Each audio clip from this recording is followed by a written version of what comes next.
ಇನ್ನು ವಿಶ್ವವಿಖ್ಯಾತ ಜಂಬೂ ಸವಾರಿಗೆ ಕ್ಷಣಗಣನೆ ಶುರುವಾಗಿದೆ. ಇವತ್ತು ಅರಮನೆಯಲ್ಲಿ ಆಯುಧ ಪೂಜೆ ನೆರವೇರಿಸಲಾಯಿತು. ಪಟ್ಟದ ಆನೆ, ಪಟ್ಟದ ಕುದುರೆ, ಹಸುಗಳಿಗೆ ಯದುವೀರ್ ಒಡೆಯರ್ ವಿಶೇಷ ಪೂಜೆ ಪುನಸ್ಕಾರವನ್ನ ಸಲ್ಲಿಸಿದರು.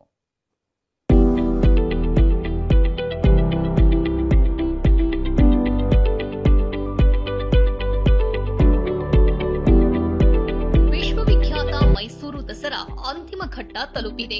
ಇಂದು ಅರಮನೆಯಲ್ಲಿ ಆಯುಧ ಪೂಜೆ ನಡೆಯಿತು. ರಾಜವಂಶಸ್ಥರು ಬಳಸುತ್ತಿದ್ದ ಆಯುಧಗಳಿಗೆ ಶಾಸ್ತ್ರೋಕ್ತವಾಗಿ ಪೂಜೆ ಸಲ್ಲಿಸಲಾಯಿತು. ಕಲ್ಯಾಣ ಮಂಟಪದಲ್ಲಿ ರಾಜಮನೆತನದ ಸಂಪ್ರದಾಯದಂತೆ ಯದುವೀರ್ ಒಡೆಯರ್ ಪೂಜೆ ಸಲ್ಲಿಸಿದ್ರು. ಅರಮನೆಯ ಪಟ್ಟದ ಆನೆಗಳು, ಕುದುರೆಗಳು, ಪಟ್ಟದ ಹಸುಗಳಿಗೆ ಸಾಂಪ್ರದಾಯಿಕವಾಗಿ ಪೂಜೆ ಸಲ್ಲಿಸಲಾಯಿತು.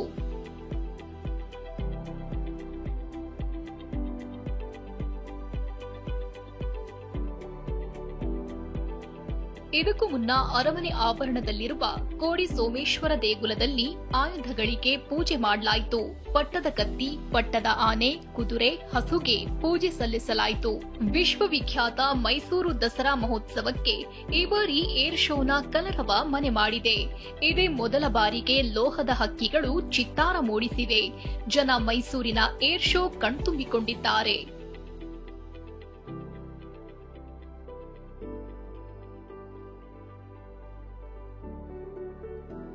ಇಂದು ಬೆಳಗ್ಗೆ ಕೇಂದ್ರ ಸಚಿವೆ ಶೋಭಾ ಕರಂದ್ಲಾಜೆ ಕಾವಾಡಿಗರ ಕುಟುಂಬಕ್ಕೆ ಉಪಹಾರ ಕೂಟ ಏರ್ಪಡಿಸಿದ್ರು. ಜಂಬೂ ಸವಾರಿ ಆನೆಗಳ ಮಾವುತರು ಹಾಗೂ ಕಾವಾಡಿಗಳಿಗೆ ಖುದ್ದು ಶೋಭಾ ಕರಂದ್ಲಾಜೆ ಉಪಹಾರ ಬಡಿಸಿದ್ರು. ಪ್ರತಿ ವರ್ಷದಂತೆ ಈ ವರ್ಷ ಕೂಡ ಚಾಮುಂಡಿ ಬೆಟ್ಟವನ್ನ ಹತ್ತಿ ತಾಯಿಯ ದರ್ಶನವನ್ನ ಪಡೆದು ಮಾವುತರು ಮತ್ತು ಕಾವಡಿಗರಿಗೆ ಉಪಹಾರವನ್ನು ಕೊಡುವಂತ ಒಂದು ಪದ್ಧತಿಯನ್ನ ನಾವು ಮುಂದುವರಿಸಿದೀವಿ. ನಮ್ಮೆಲ್ಲ ನಾಯಕರು, ನಮ್ಮೆಲ್ಲ ಕಾರ್ಯಕರ್ತರು ಬಹಳ ಖುಷಿಯಿಂದ ಈ ಒಂದು ಕಾರ್ಯಕ್ರಮದಲ್ಲಿ ಪ್ರತಿ ವರ್ಷ ಭಾಗವಹಿಸುತ್ತಾರೆ. ಇತ್ತ ಬೆಂಗಳೂರಿನ ಡಿಸಿಎಂ ಡಿಕೆ ಶಿವಕುಮಾರ್ ಮನೆಯಲ್ಲಿ ಆಯುಧ ಪೂಜೆ ನೆರವೇರಿಸಲಾಯಿತು. ಸದಾಶಿವನಗರದಲ್ಲಿರುವ ನಿವಾಸದಲ್ಲಿ ಡಿಕೆ ಶಿವಕುಮಾರ್ ಕುಟುಂಬ ಸಮೇತರಾಗಿ ಪೂಜೆ ಸಲ್ಲಿಸಿದ್ರು. ಅಲ್ಲದೆ ಬಿಜೆಪಿ ರಾಜ್ಯ ಕಚೇರಿಯಲ್ಲಿ ಆಯುಧ ಪೂಜೆ ನೆರವೇರಿತು. Bureau report ಟಿವಿ9.